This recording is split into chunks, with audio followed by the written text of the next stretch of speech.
Bulletin में आप सबका स्वागत है और मैं हूं स्वाति मेहता। खबरों की तरफ बढ़ेंगे पर इससे पहले चलेंगे सीएम पुष्कर सिंह धामी क्या कह रहे हैं, आइए सुनते हैं। सेकंड में विचार हमारे इधर से उधर होते रहते हैं। अगर हमने नोट कर लिया तो वो क्या है कि आगे जैसे हमारा शुरू होगा तो वो करेगा। और मैं संधू साहब को बहुत बधाई देना चाहता हूँ आज कि इन्होंने वास्तव में जो इनके जीवन का जितना अनुभव था, आज इन्होंने कहा कि भाषण नहीं देना है, केवल बात करनी है। स्पीच का कोई टाइम भी नहीं है। जब हम यहाँ चिंतन करने के लिए आए हैं तो हमको दो तीन चीजें सोचनी चाहिए। स्लाइड में देखता हूँ, कई बार मैं भी बहुत भाषण लिख के ले जाता हूँ साहब, और मैं बोलता भी हूँ कि उसमें ये लगता है कि जो है कुछ चीजें छूट न जाए, वो मैं इसलिए लिखता हूँ। लेकिन जब कभी कभी मैं अपने दिमाग से सोचता हूँ कि अभी मैं आप लोगों के बीच में आया हूँ तो आप लोग सुनने वाले नहीं हैं, आप लोगों से आप तो सबको करने वाले हैं। यहाँ भाषण का मतलब नहीं, यहाँ केवल आप लोगों को जैसे हनुमान को जो है उनकी शक्ति का बार बार एहसास कराया जाता है, वही संधू साहब ने भी एहसास कराया कि आप सब लोग हनुमान हैं। यानी आपकी संजीवनी भी ला सकते हैं, आप किसी पर्वत पर भी चढ़ सकते हैं, आपके लिए कोई काम असंभव नहीं है। आप लोगों की स्थिति वही है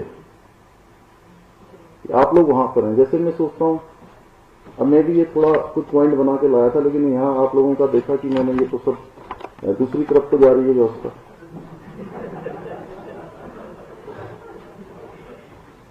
और संधू साहब ने हम सब लोगों के वो खोल दिए, चक्षु खोल दिए ज्ञान के। अब है क्या, जैसे स्लाइड होती है, यहाँ पर हम स्लाइड चलाते हैं, उसमें दुनिया भर के प्रेजेंटेशन आते हैं, और 1 घंटा 1.5 घंटे की जो बैठक होती है वो हमारी 3 घंटे में खत्म होती है। अब होना ये चाहिए कि हम कहां पर हैं। मतलब सिंपल, जो एक आदमी जो है बहुत कम पढ़ा लिखा है वो भी ये समझ सकता है कि हम कहां पर खड़े हैं, हमें जाना कहां है, और यहां जाने के लिए हम प्रयास क्या कर रहे हैं। चौथी चीज की इसमें रुकावट क्या है। सिंपल सी इतनी बात है, अगर इसको हम समझ लेंगे तो मैं समझता हूं बहुत सारा रास्ता हमारा आसान हो जाएगा। अन्यथा वही आपने कहा कि अपने सर का बंदर दूसरे के सर में डाल दो, वो अंग्रेजी में कहावत है ना श्रीनिवास साहब, कि अपने सर का बंदर बनने की अपने सर की बला दूसरे के सर में डाल दो, चला जाए। और ऐसे हमारे बहुत सारे डिपार्टमेंटों में भी होता है।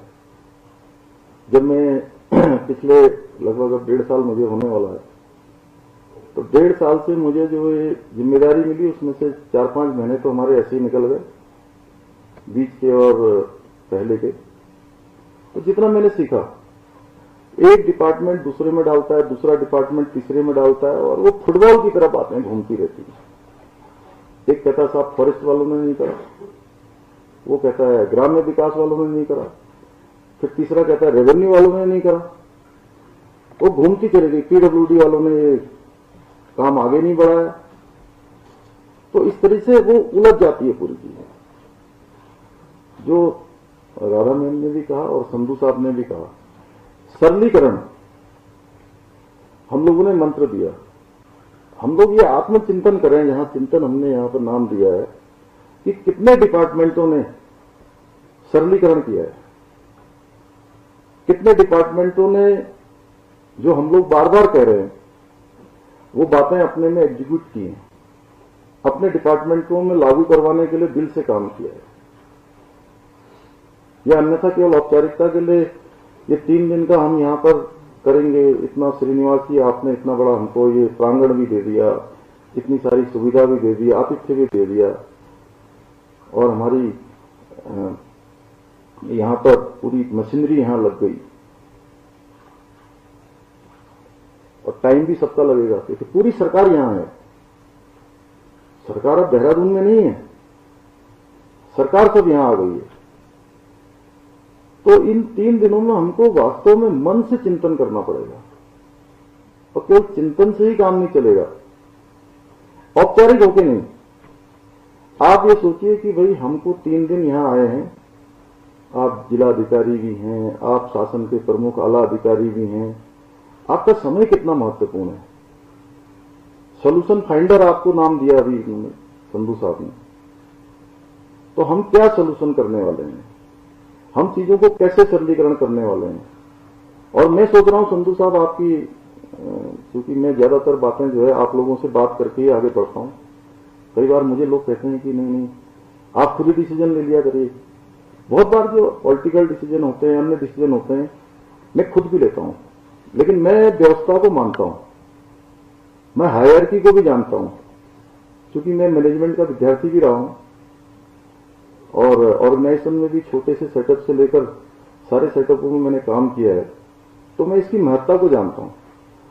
इसलिए मैं यह भी कहना चाहता हूं कि आगे जो हम मूल्यांकन करते हैं, साल भर का जो हमारा मूल्यांकन होता है, जो एसीआर लिखी जाती है, एसीआर ही तो होती है जिसके बारे में महाराज जी बार बार कहते हैं,